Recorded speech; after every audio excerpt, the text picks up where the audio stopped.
ಎಲ್ರಿಗೂ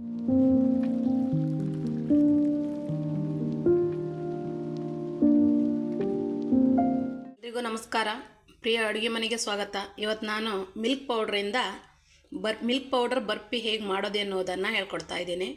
ಮೊದಲಿಗೆ 1 ಕಪ್ಪು milk powder, ಹಾಗೆಯೇ 1 ಕಪ್ಪು ಶುಗರ್, ಒಂದು ಅರ್ಧ ಕಪ್ ಆಗುವಷ್ಟು ಎಣ್ಣೆ, ಹಾಗೆಯೇ 2 ಸ್ಪೂನ್ ಆಗುವಷ್ಟು ಕಡಲೆ ಹಿಟ್ಟು. ನಂತರ ಇದಕ್ಕೆ ಮಿಕ್ಸ್ ಸೀಡ್ಸ್ ತಗೊಂಡಿದ್ದೀನಿ. ಆ ನಂತರ ಅರ್ಧ ಕಪ್ಪು ನೀರು. ಇವಿಷ್ಟು ಬೇಕಾಗುವಂಥ ವಸ್ತುಗಳು.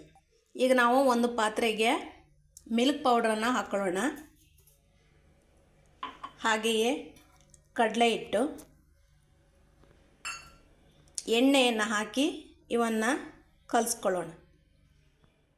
ಮಿಲ್ಕ್ ಪೌಡರನ್ನು ಈ ರೀತಿ ಹದಕ್ಕೆ ಬರುವ ಹಾಗೆ ಕಲಿಸ್ಕೋಬೇಕು. ಅಂದರೆ ನಾವು ರವೆ ಲಾಡು ಎಲ್ಲ ಮಾಡ್ತೇವಲ್ಲ, ಈ ರೀತಿಯಾಗಿ ಉಂಡೆ ಬರೋ ಹಾಗೆ ಈ ರೀತಿಯಾಗಿ ಕಲಿಸ್ಕೋಬೇಕು. ಈಗ ನಾವು ಪ್ಯಾನ್ ಕಾಸೋಕೆ ಇಟ್ಕೊಂಡಿದ್ದೆ. ಈಗ ಇದಕ್ಕೆ ನೀರನ್ನು ಹಾಕ್ತಾಯಿದ್ದೀನಿ. 1 ಕಪ್ ಆಗುವಷ್ಟು ನೀರು. ಹಾಗೆಯೇ ಇದಕ್ಕೀಗ ಸಕ್ಕರೆಯನ್ನು ಹಾಕ್ತಾಯಿದ್ದೀನಿ. ಸಕ್ಕರೆ ಪೂರ್ತಿಯಾಗಿ ಪಾಕ ಆಗೋದು ಬೇಡ. ಒಂದು ಹಂತಕ್ಕೆ ಒಂದು ರೀತಿಯಲ್ಲಿ ಎಳೆ ಪಾಕ ಬರೋ ಹಾಗೆ ಸಕ್ಕರೆಯನ್ನು ಕರಗಿಸ್ಕೋಬೇಕು.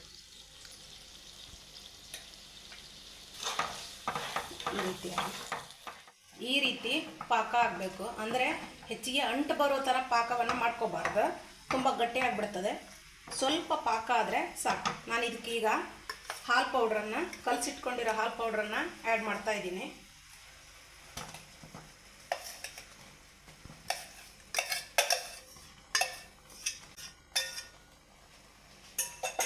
ಹಾಗೆ ಇದಕ್ಕೆ ಸ್ವಲ್ಪ ಎಣ್ಣೆಯನ್ನು ಹಾಕ್ಕೋಬೇಕು.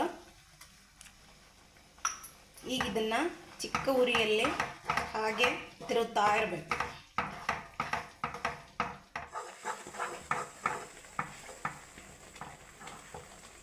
ಈ ರೀತಿ ಕ್ರೀಮ್ ಆಗೋ ಹಾಗೆ ಒಂದು ಹಂತಕ್ಕೆ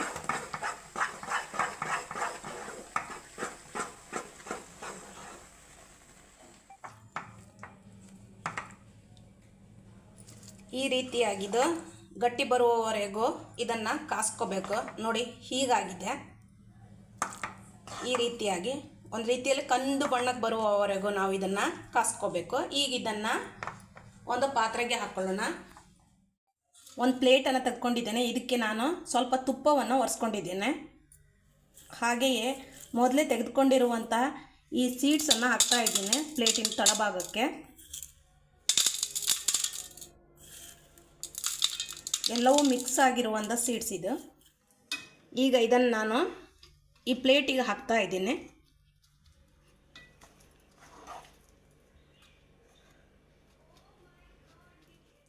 ಈ ರೀತಿಯಾಗಿ ಒಂದು ಪ್ಲೇಟ್ಗೆ ಹಾಕ್ಕೋಬೇಕು. ನಿಮಗೆ ಗೊತ್ತಾಗ್ತದೆ. ಹದ ಗೊತ್ತಾಗಲಿಲ್ಲ ಅಂತಂದರೆ ಅದನ್ನು ಕೈಯಲ್ಲಿ ಹಿಡ್ಕೊಂಡು ಈ ರೀತಿಯಾಗಿ ಉಂಡೆ ಮಾಡ್ಕೋಬೇಕು. ನೋಡಿರಿ, ಈ ರೀತಿಯಾಗಿ ಉಂಡೆ ಹದಕ್ಕೆ ಬಂತು ಅಂತಂದರೆ ಇದು ನೀವು ಮಾಡಿರುವಂಥ ಹದ ಕರೆಕ್ಟ್ ಆಗಿದೆ ಅಂತ. ನೀಟಾಗಿ ಈ ಪ್ಲೇಟಿಗೆ ಹಾಕಿ 2 ರಿಂದ 3 ಗಂಟೆ ಇದನ್ನು ಹಾಗೆ ಬಿಡಬೇಕು. ಆ ನಂತರ ಇದನ್ನು ನಮಗೆ ಯಾವ ಅಳತೆಗೆ ಬೇಕೋ ಅದನ್ನು ಆ ರೀತಿಯಾಗಿ ಕಟ್ ಮಾಡ್ಕೋಬೇಕು. ನಾನು ಮೇಲ್ಗಡೆಗೂ ಸ್ವಲ್ಪ ಈ ಸೀಡ್ಸನ್ನು ಹಾಕ್ತಾ ಇದ್ದೀನಿ, ಚೆನ್ನಾಗಿ ಕಾಣಲಿ ಅನಿಸ್ತಾ.